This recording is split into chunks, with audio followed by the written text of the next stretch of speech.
Is Joe Burrow the real MVP? Let's talk about it.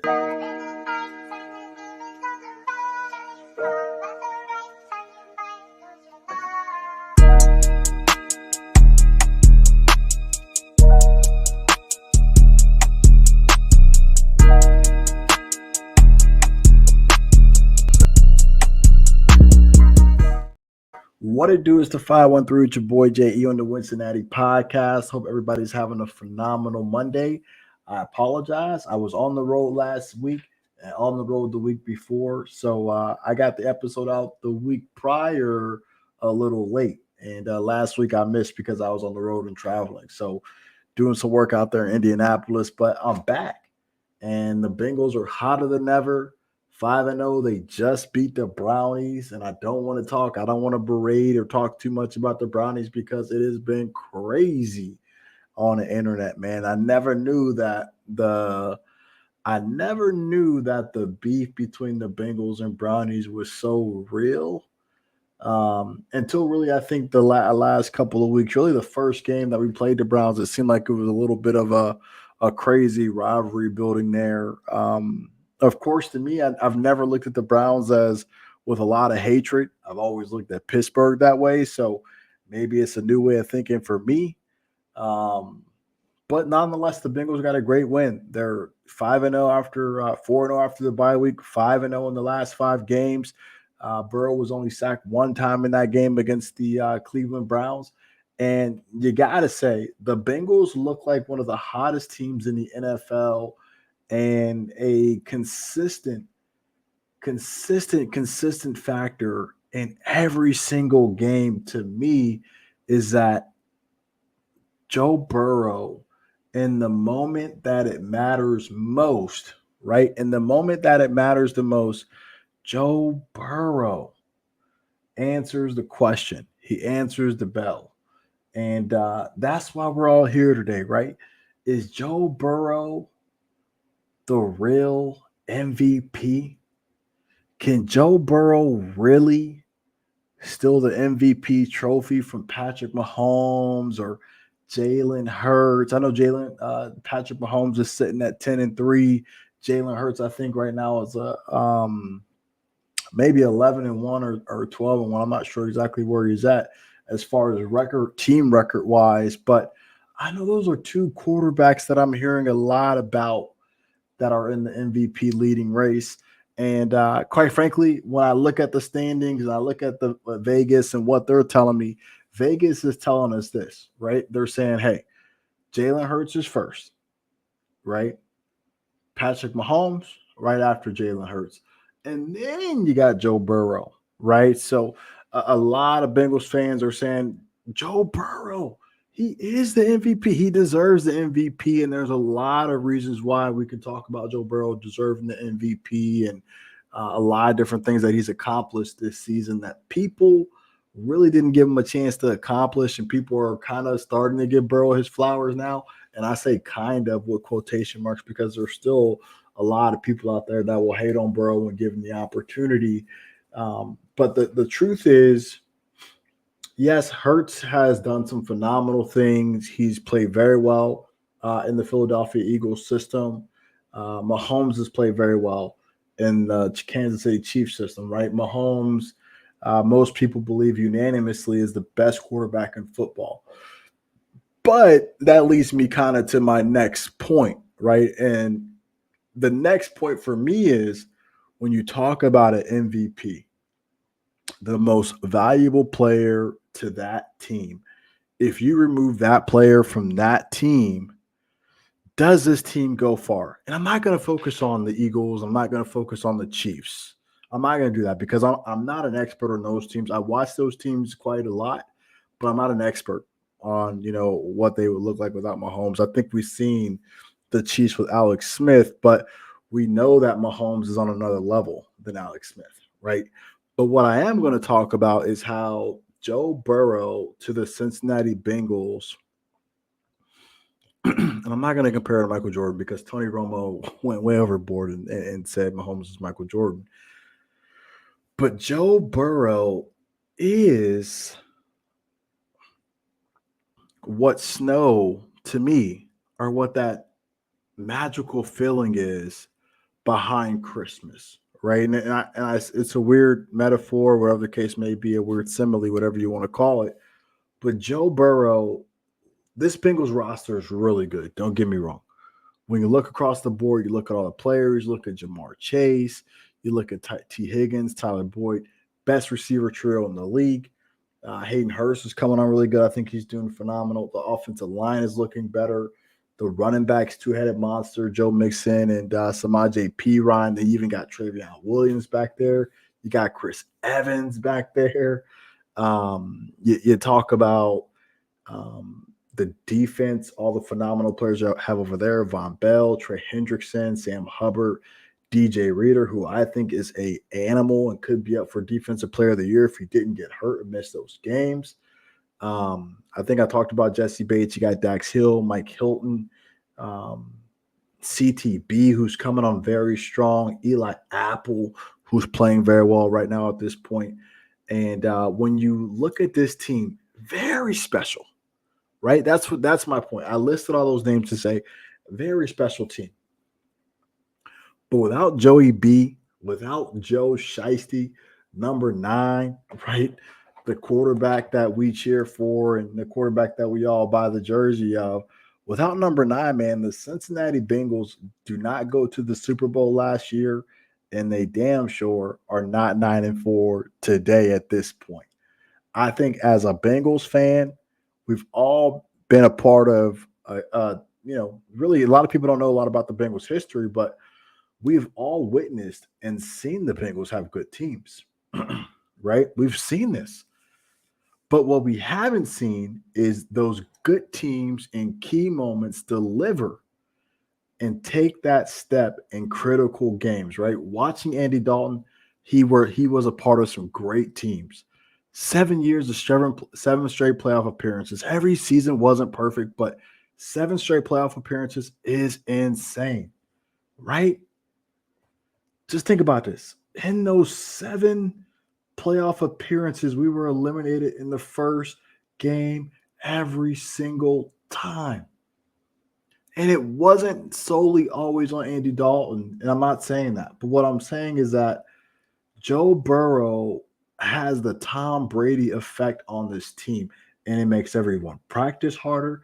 It makes everyone execute every single rep harder. It makes everyone take a little bit more ownership on having a successful team, and it makes the coaches pay attention to detail a little bit better because they don't want to be caught slacking when they're talking to number 9, because number 9 is a culture shifter, a winner, and I think he was exactly the person who needed to be drafted to Cincinnati to help this team get over the hump with our great history. Despite what people may tell you, with the Cincinnati Bengals' great history, yes, we couldn't get the big games done, but we've had successful teams. We just got to get over the hump. And I swear to you, I think Joe Burrow is the guy, right? I think he's the guy. And that's why I think when you talk about Joe Burrow and you talk about all these other quarterbacks, I don't know if there's any quarterback in the NFL, that last season behind the worst passing offense or 31st pass blocking offensive line in the league, if they could have taken their team all the way to the Super Bowl. I don't believe there's a quarterback in the NFL actively right now to this point that could have got sacked 9 times in Nashville, Tennessee against the Titans, got back up after every single sack and said, hey, guess what, guys? Great job on that. Great job on that rep. You guys did awesome. We're going to go win this game. Great job, guys. I got sacked 9 times in a game. I'm not mad at you guys. No, I'm not mad. I'm going to pick myself up by the britches, go out here, deliver a strike with the game on the line to Jamar Chase on the deep out route. There isn't a quarterback in the league that can do that.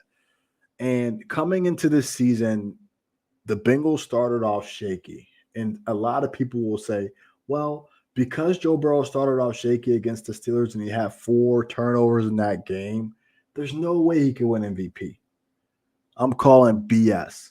And the reason I'm calling it is because Joe Burrow has really, I think he's only had turnovers against divisional opponents, first and foremost. That's incredible, right?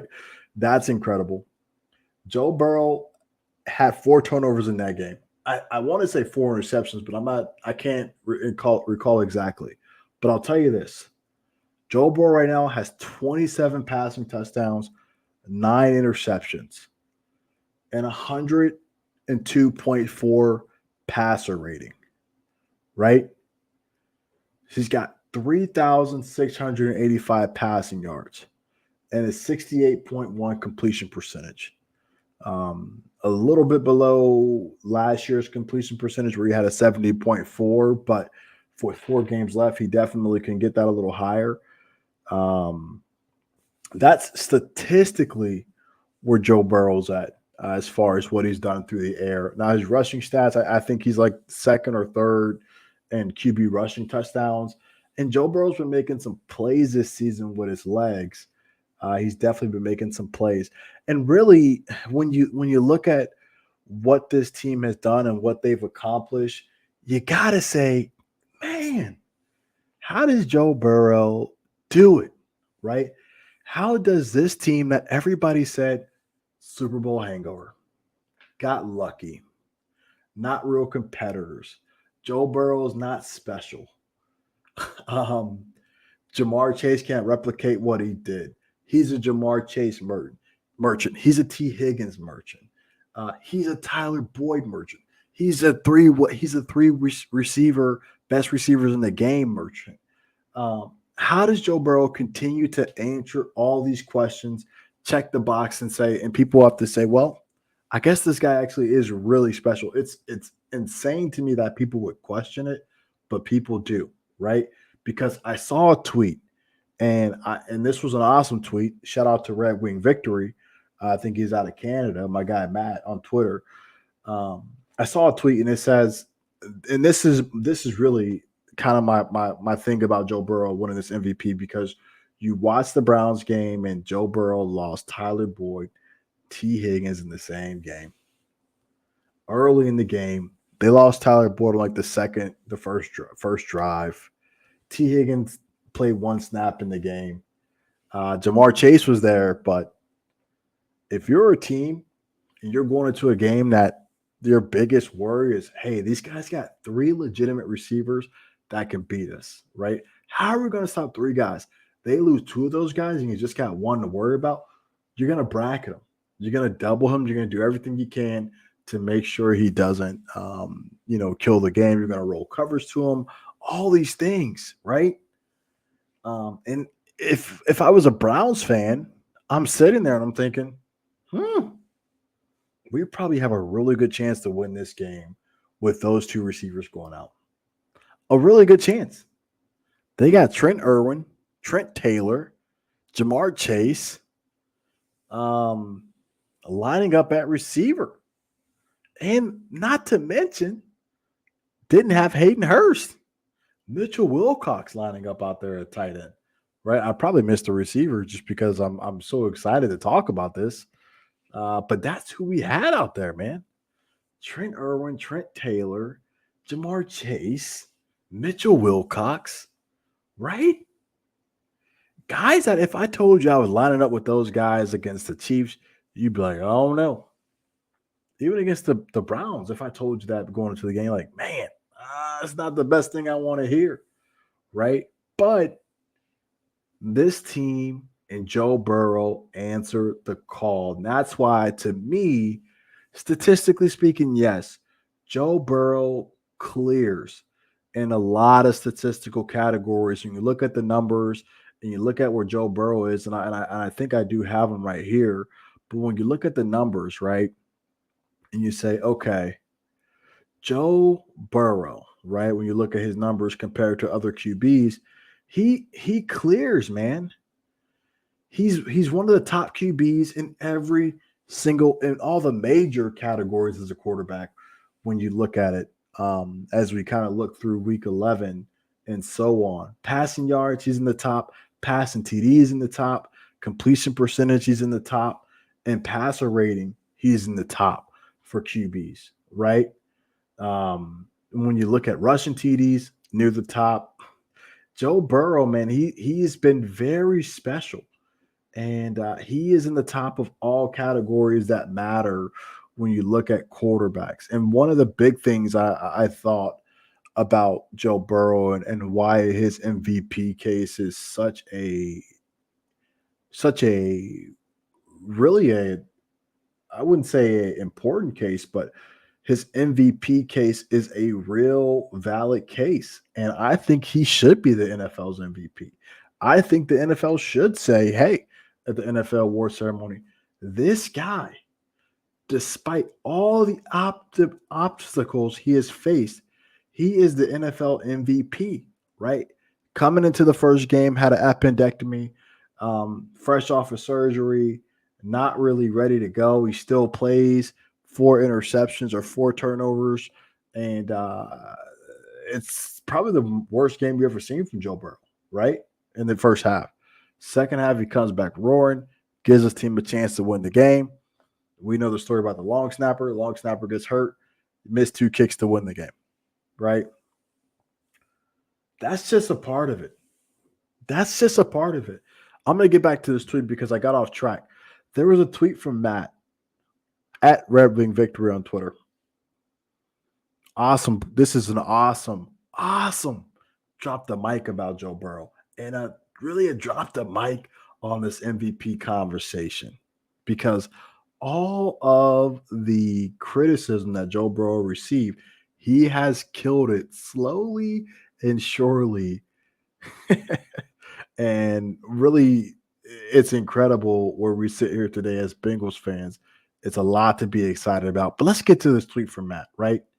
He says, the Bengals have now won games without Jamar Chase for a month. Without Jamar Chase and Mixon in a game, in the same game. Without DJ Reader for over a month. Best defensive player of the team. Losing a legit top 10 corner in a Woozier for the season. They lost Hurst, top tight end on the team. Tyler Boyd and T. Higgins against the Browns and still winning games. And people want to tell me that Burrow wins because of the talent around him. I'm not saying the talent's not good, folks. I'm not saying it's not good. Jamar Chase, T. Higgins, Tyler Boyd, Joe Mixon, Samaje Perine, Hayden Hurst, the O-line, those guys are special. But Joe Shiesty makes it go, man. Joe Shiesty is the key, right? It's like having a Lamborghini. I wouldn't consider him a Lamborghini. I'd say let's consider this team a G-Wagon. I wouldn't say we're a Lamborghini. I'd probably say the Miami Dolphins are a Lamborghini. I'd say we're a G-Wagon. We're really cool, swaggy, right? But we're also built to really get around in all kind of weather. Winter, summer, spring, fall. You can ride a G-Wagon whenever, baby. So this team is a G-Wagon. And Joe Burrow is the keys to the G-Wagon and the engine that makes this thing go. And if you're an NFL voter or NFL MVP voter and you get a chance to check this out, please understand Joe Burrow should 100% be the NFL's MVP when it's all said and done, especially with the backstretch of this schedule going against Josh Allen, going against Tom Brady, going against the Ravens, likely for the division, and going against who we got? Bills, Bucks, Ravens. Oh, man, I'm missing the team. Who do we have? I know we got 4. Bills, Bucks, Patriots, Ravens. Bill Belichick's Patriots. So, tough back stretch. I think 2 I think those two games on the road and 2 at home. And if they go 4-0 in this back half stretch, and if you're watching this episode and you're hearing it here first with Joe Burrow at plus 700, sprinkle some money on Joe Burrow MVP, because I'm telling you, if he goes 4-0, he will win the MVP 100%. If he beats everybody's favorite quarterback in Josh Allen, this guy won the MVP. And I appreciate you all tuning in. Sorry I missed you all last week. Hope you all have a phenomenal week as we get ready to go and face the Buccaneers down in Tampa. Can't wait to see that game. I think it's actually going to be a lot better than people expect. Hooday. Thank you for listening to the 513 on the Wincinnati podcast, and we'll catch you next week.